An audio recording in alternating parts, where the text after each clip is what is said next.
फटाफट से one shot कोशिश करेंगे, वन शॉट कर ले, कोशिश करेंगे शॉर्ट वीडियोस में पढ़ लें। तो फटाफट से हम समझने वाले हैं डेफिनेशन ऑफ पार्टनरशिप क्या होता है। अकाउंटिंग फॉर पार्टनरशिप का बेसिक कॉन्सेप्ट है ये। डेफिनेशन ऑफ पार्टनरशिप होता है that is as per the partnership act 1932 के according partnership is a relationship between two और मोर पर्सन। दो और दो से ज्यादा पर्सन में पार्टनरशिप होती है who have agreed to share profit and losses from the partnership, जो शेयर करते हैं प्रॉफिट एंड लॉसेस पार्टनरशिप में, बिजनेस कैरिड बाय ऑल और any of them acting for all. This is very important definition. अच्छा बच्चे, आप लोग क्या करते हो ना, आप लोग जब भी बोर्ड एग्जाम्स में बेटा लिख कर आते हो, वो लिख कर आते हो as per the partnership act 1932।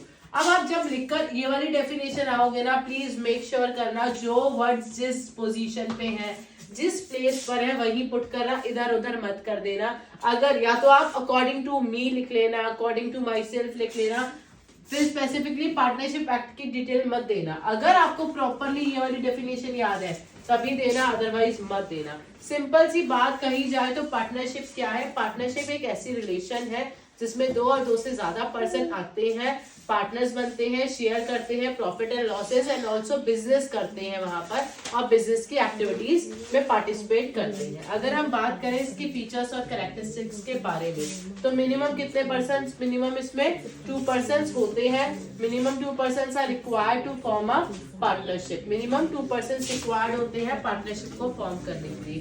As per rule 10 of the companies rule act 2014 maximum partners कितने हो जाते हैं? 50 होते हैं। वैसे 2013 वाला एक्ट भी हो सकता है यहाँ पर। एग्रीमेंट बिटवीन द दो पार्टनर में ही होना चाहिए। बिजनेस एग्रीमेंट जो होता है पार्टनर्स के बीच में वो रिटन और ओरल दोनों तरीके से हो सकता है।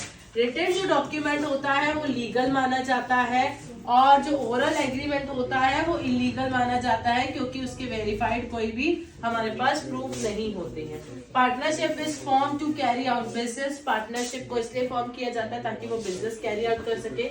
Each partner carrying out business is a principal as well as, हर पार्टनर जो बिजनेस में एक्टिविटीज पे पार्टिसिपेट करता है वो principal as well as agent के तौर पे काम करता है। Liability of a partner is not limited to the extent of their capital.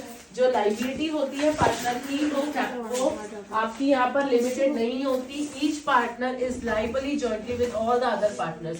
एक पार्टनर दूसरे सारी पार्टनर्स की लाइबिलिटी कैरी करता है यहाँ पे, and also severally to the third party for all the act of the firm. Partnership deed, बस कर दे, स्टॉप कर दे।